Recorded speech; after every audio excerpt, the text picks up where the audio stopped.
arquitectura tradicional del llano se fundamenta en el conocimiento que el hombre llanero tiene de la naturaleza y sus recursos. Este conocimiento, transmitido de generación en generación, es patrimonio inmaterial de la región de gran riqueza y significado. Esto lo hemos traído de nuestros viejos antiguos, de nuestros viejos que nos enseñaban y ya aprendimos. Me crié en una familia campesina, aprendí a trabajar en el campo, haciendo las viviendas naturales. Para las construcciones llaneras lo primero es conseguir el sitio donde se va a hacer la casa. El acceso al agua es la primera condición para la ubicación de la vivienda llanera, pues la cercanía a un río o al caño veranero asegura disponer del líquido en toda época del año. Para ello se construye un jagüey, el cual provee el agua limpia para el consumo. Agua primero que todo, porque el agua es parte muy importante de la vivienda. El mismo nacedero pues demostraba a dónde se podía hacer el jagüey para el asunto del agua, para el consumo. Sí, el jagüey o un caño corriente que hubiera cerca. Y otra cosa que hacía mucho la gente era buscar el agua subterránea cerca a la casa, que es un agua que te garantiza pureza todo el año. De igual manera, la construcción de la vivienda se realiza en un sitio elevado o banco de sabana que no se inunda en invierno. Siempre se buscaba la parte más alta para evitar en época de invierno las anegaciones. Siempre el que fuera a buscar el sitio tenía que conocer bien. El llanero, durante el invierno, él se da cuenta donde el agua rebalsa. Primero se cortaba todo lo que fuera madera, palma, y se tenía precisamente cerca el sitio donde se iba a empezar a construir. La orientación preferida es de norte a sur, con las puertas orientadas hacia la salida del sol, lo cual permite disfrutar del amanecer y posibilita que los vientos atraviesen la casa, manteniéndola siempre con una agradable temperatura. Las casas se orientan con las culatas hacia el lado donde sale el sol y se oculta el sol para tener la sombra de la casa por los lados. Los materiales de la vivienda tradicional son aquellos que provee la naturaleza del lugar, como maderas, hojas, bejucos, tierra y boñiga de ganado. La casa se hacía era con lo que la tierra daba. Era lo que tenía uno en el medio ahí. No era sino con el hacha, pues ir a cortar la madera en buen tiempo. La tierra misma era las paredes, tierra, la volvían barro, la mezclaban con bosta, con paja.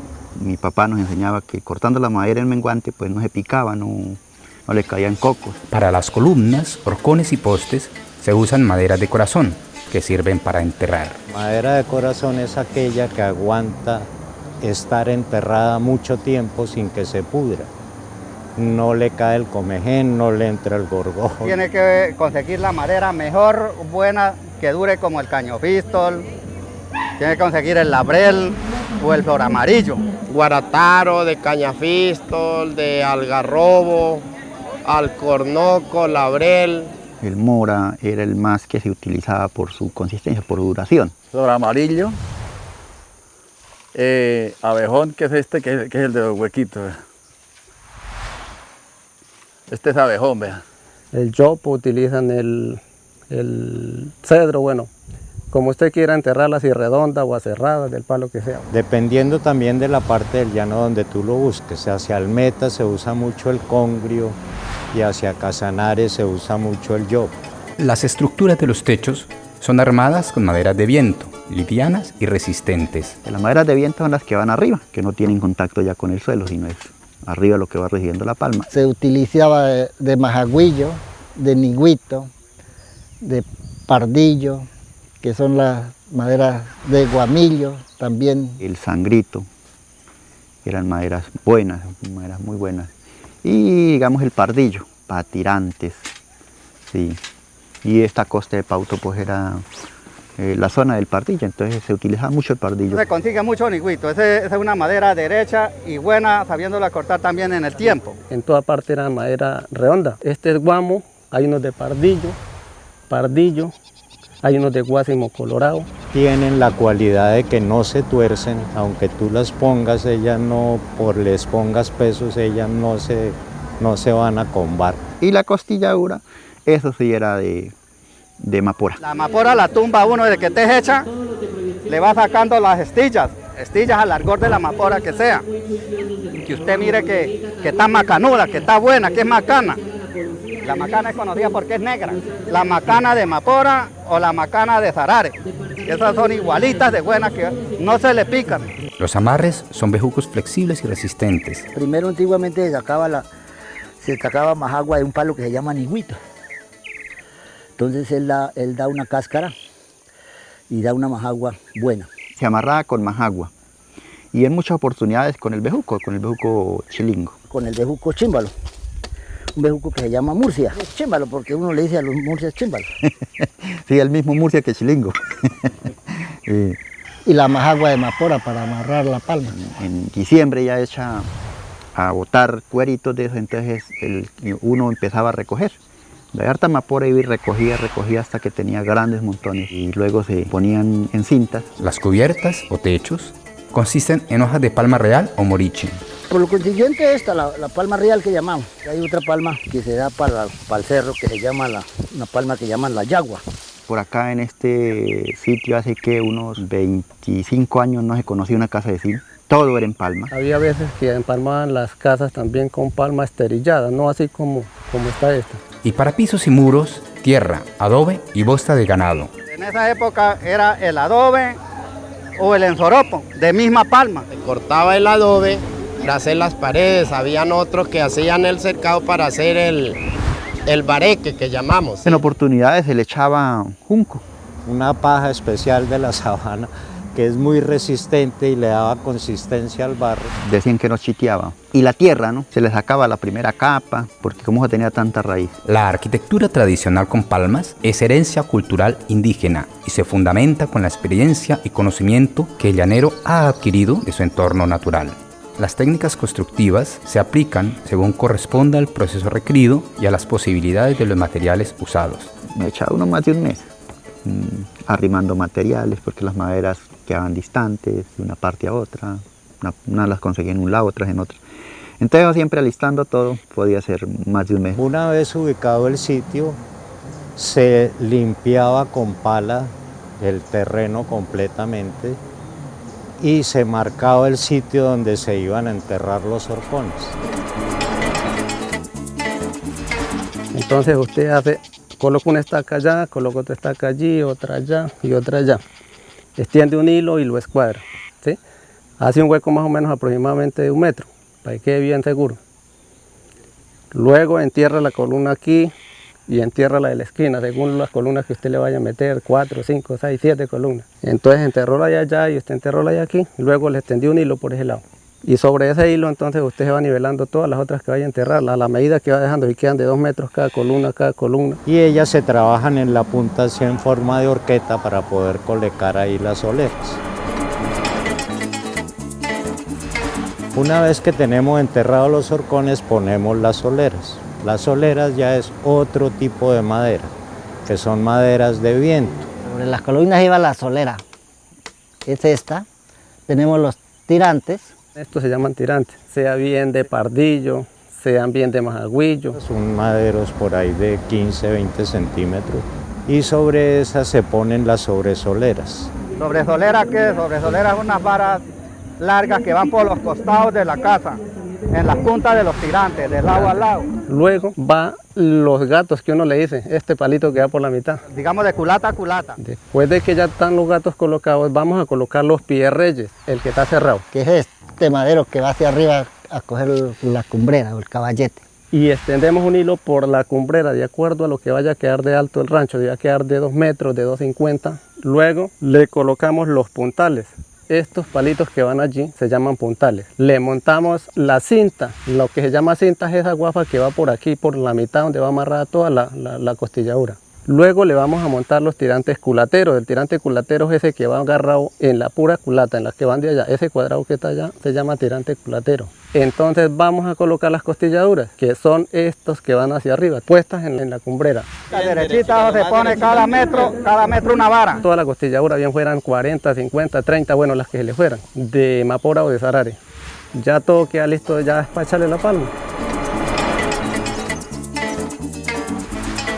En este árbol tenemos una muestra del bejuco murciélago, muy especial para los amarres, tanto de la palma como de las maderas. ¿Qué hace uno? Va al bosque y lo saca de tal manera que es la labor del campesino ir a jalar bejucos de por ahí de la copa de los árboles, que él enreda y para arriba, lo saca, lo baja. Entonces sí ya comienza a quitarle la hojita.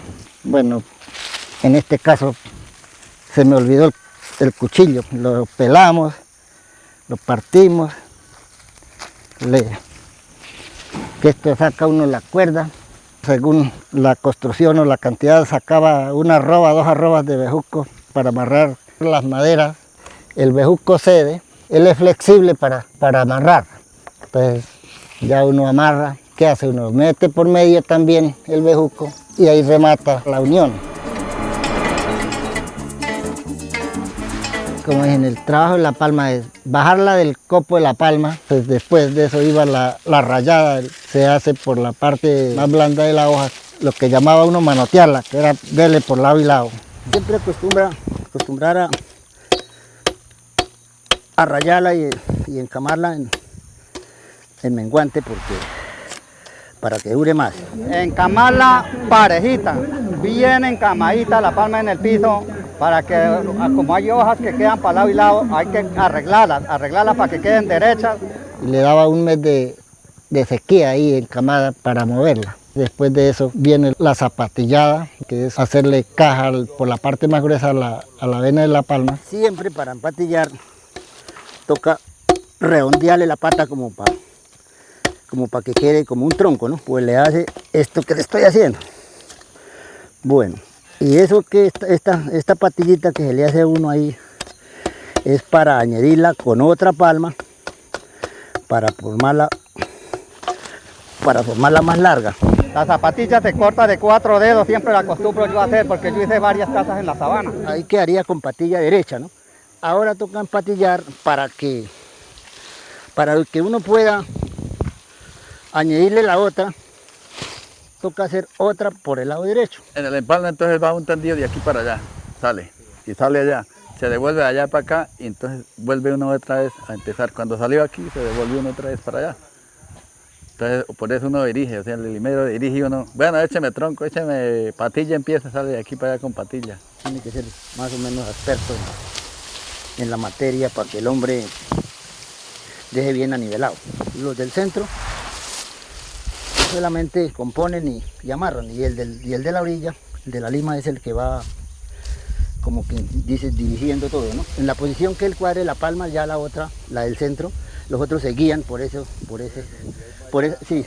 Los que estamos trabajando, cada uno cogemos una madera para nuestro amarre, para asegurar la palma, irla acomodando. Según el grandor de la casa que sea, si es una casa por ahí, digamos, de 12 varas al aire, entonces usamos por ahí unos 4 hombres arriba, o pueden ser 5 hombres, y abajo 2 alcanzadores.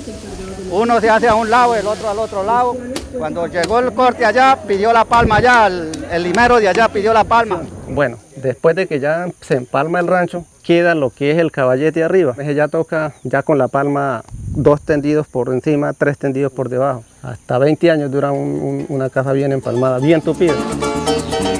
La variación de la construcción de la casa es que a la casa de Moriche, después de hacerle la costilladura, hay que volverle a poner otra cinta. El Moriche tiene que usted más o menos colocarle más o menos de 20-30 centímetros cada costilladura, y no va a lo largo, o sea, va unas así y van otras así, porque usted tiene que meter la hoja del Moriche prensada. Ella no va amarrada ni nada, ella únicamente la mete y la va prensando. Hacían una vaina que se llamaba cambio de mano, convite. Entonces usted me ayudaba a mí. Cuando a usted se le ofrecía hacer un rancho o cambiarle la palma a su casa, yo iba y le ayudaba, yo no le cobraba. Y usted iba y me ayudaba y no me cobraba. Le ayudamos a empalmar. Cuando me tocaba la mía, entonces todos se venían para mi casa al empalme también. ¿No? Era una cosa bonita porque todos compartían entre todos y todos se ayudaban. Piso criollo en tierra. Se hace un hoyo, se carga tierra, lo riega uno con una pala y empieza a pisarlo con un pisón de palo de yabrumo, hasta que ya empareja y queda todo parejito. Ya las paredes eran o haciendo adobes o haciendo tapia pisada. Pica la tierra, la humedece, le echa agua, le da botes varias veces con la pala. Después que la tiene bien mojada, blandita, le aplica pasto picado. Tiene un término de 8 días de secamiento en el patio y se arma el adobe. Después se pega, el adobe lo pega con el mismo barro que prepara de la misma forma, pero ya no le aplica pasto. La tapia pisada era algo que se utilizó por allá en el año 1800, por ahí hasta el 1930. Ya en adelante ya se utilizó el adobe. La vivienda tradicional llanera cuenta con áreas o construcciones de diferente tamaño, realizadas según las posibilidades económicas de sus propietarios. Hay casas que todo entre una sola, cocina, pieza, sala, comedor en una sola, como hay otras que su casa habitación es solo en una parte, su cocina va, así sea pegado por un lado, pero ya va separada a otra parte. Según la familia que hubiera, si podía hacerse sus 2 piezas, o si no, hacía una sola. Y la cocina era muy pegada a la casa grande de donde uno dormía. Y bueno, la división era ahí pegado, una botagotera. Los principales espacios son las habitaciones con sus corredores, la zona de la cocina que siempre es cercana al comedor y un patio que rodea la casa y es despensa del llanero. El patio era un diámetro de 15 metros alrededor de la casa, entonces por todos lados existía el patio. Cuando era Semana Santa, eso ponían ese patio limpiecito y siempre todo el tiempo el patio era así, la pura tierra, porque lo limpiaban era pala. Cada área está acondicionada con espacio y elementos para solucionar las necesidades cotidianas de sus habitantes. La vivienda tradicional llanera siempre le gustaba mucho las casas con mucho espacio. Grandes, una pieza grande, una sala grande, un comedor grande, que por todos lados usted tuviera ventilación del aire, mirara todo por todos lados. Se ubicaba era la parte de la sala, que servía para las reuniones, para las fiestas, que se construía a media pared, a la altura de la cintura. Llegó una visita, llegaron los vecinos, bueno amigos, que llegó gente, ahí está el corredor, están las bancas, porque a veces usaban muchas bancas de misma madera. La cocina, por ejemplo, posee un tarimón con 3 topias o la estufa de leña, así como los garabatos para disponer de alimentos y de utensilios y los totumos, entre otros. Antes de integrar el adobe, las cocinas eran de guapa. Lo esencial es el tarimón. Está el tarimón, donde la señora pues hace su tinto por la mañana y lo que se cocina diariamente, ¿no? Aquí a este lado, digamos, pues tenemos garabatos para los pocillos. Sí, estos son garabaticos que se utilizaban mucho, digamos, en las cocinas, ¿no? En las cocinas criollas, por ejemplo, este era el de colgar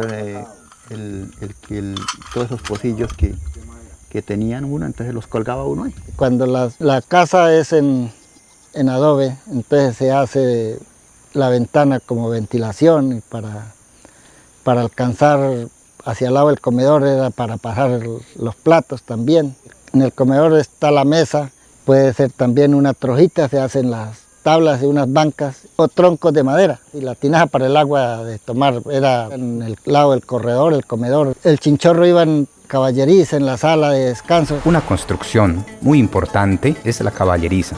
Es un gran cobertizo ubicado a la entrada de la vivienda para que el visitante deje su montura. Allí es donde se aperan los caballos, donde la gente se protege del sol o la lluvia, donde duermen los llaneros durante las faenas de vaquería, donde se encuentran y se guardan todos los elementos, herramientas y materiales necesarios para los trabajos del hombre llanero. Se hacía la caballeriza siempre a unos 10, 15 metros de distancia, 20 metros de distancia de la casa de vivienda. Esta caballeriza es hecha con técnicas ya de la caballeriza de hato, ¿sí? De los hatos grandes. Entonces, pues como usted la ve, tiene unos colepatos, unos caidizos ahí, que eso servía para, con los trabajos de llano, uno no mojarse, ¿sí? Habían colgandejos, habían los nidos de las gallinas, todos.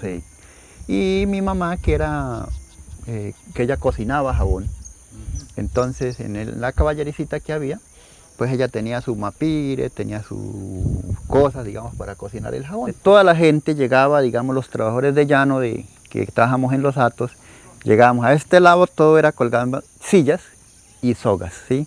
Entonces vivía toda la indumentaria de la gente ahí, y yo pues tengo también adornada, digamos, con materiales, digamos, que se utilizaban en la caballeriza. Pues antiguamente también se tenía todo el material que se utilizaba, se tenía en la caballeriza. Uno como mensual, por ejemplo, le decían, vaya, me busca el botano de las grapas, entonces uno corría a la caballeriza, que era donde estaba, que el botano de las estacas, que tráigame el arcial, que tráigame la sierra estoconal, que traiga, bueno, todo eso lo que se tenía estaba en la caballeriza. Predominan las sogas porque era la herramienta que más utilizada.